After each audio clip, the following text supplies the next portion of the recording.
রণক্ষেত্রে পরিণত হয়েছে ফরিদপুর। ফরিদপুর বাঙ্গা রাস্তার মোড় থেকে মেডিকেল পর্যন্ত অবস্থা খুবই খারাপ। পুলিশ ছাত্রদের সরাসরি গুলি করছে।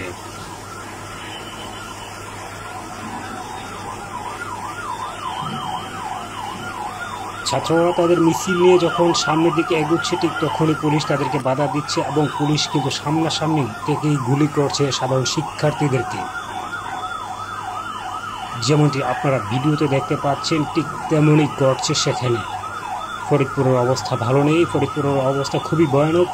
ফরিদপুর ঠিক এই মুহূর্তে যেন রণক্ষেত্রে পরিণত হয়েছে। ভাঙ্গা রাস্তার মোড় থেকে মেডিকেল পর্যন্ত অবস্থা খুবই খারাপ, যা আপনারা কল্পনা করতে পারবেন না। ঠিক এই মুহূর্তে স্বৈরাচার সরকার তার যতটুকু বল আছে সবটুকু বল দিয়ে প্রতিহত করার চেষ্টা করছে এই সাধারণ শিক্ষার্থীদেরকে। অতর্কিত গুলি চালাচ্ছে পুলিশ বাহিনী থেকে শুরু করে বাদবাকি যত সব বাহিনী আছে, সব বাহিনী।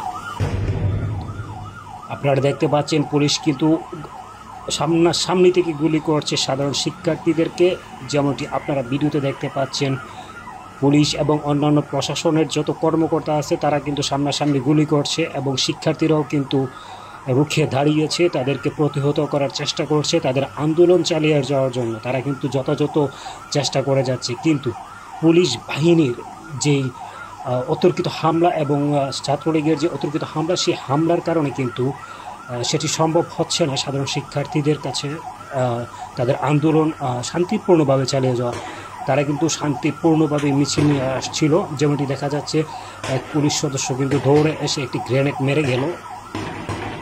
এটি একটি বাংলাদেশ স্বাধীন দেশের প্রশাসনিক সিস্টেম কখনোই হতে পারে না এরকমভাবে কোনো সাধারণ শিক্ষার্থীদের মিছিলে এইভাবে গ্রেনেড নিক্ষেপ করা, এভাবে তাদেরকে সরাসরি গুলি করা, এগুলো কখনোই একটা স্বাধীন দেশে স্বাধীন নাগরিক হিসেবে এভাবে গুলি করার অধিকার পুলিশ রাখে না। আপনারা দেখতে পাচ্ছেন পুলিশ কীভাবে মনে হচ্ছে যেন তাদের সামনে কোনো জঙ্গি সংগঠন তাদের সামনে দাঁড়িয়ে আছে। তারা এভাবে অতর্কিত গুলি করার চেষ্টা করছে এবং হামলা করার চেষ্টা করছে।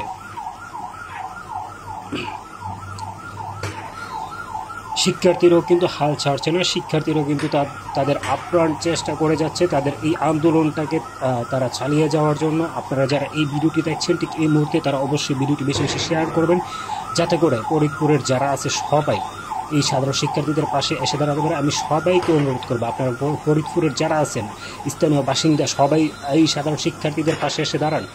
এই সাধারণ শিক্ষার্থীদের পাশে এসে দাঁড়ালে কিন্তু পুলিশ পিছু হটতে বাধ্য হবে। কারণ আপনাদের যে গণ আন্দোলন, এই মুহূর্তে কিন্তু পুলিশ তাদেরকে দৌড়ানি দিয়েছে এবং আপনারা দেখতে পাচ্ছেন পুলিশ কিন্তু ছাত্রদেরকে দৌড়ানি দিয়েছে এবং কিছু পুলিশ কিন্তু ইট পাটকেল ছুঁড়েছে এবং ফায়ার করছে তারা খুব কাছ থেকে। ফরিদপুরের মানুষ, আপনারা এগিয়ে আসুন, আপনারা এগিয়ে আসুন।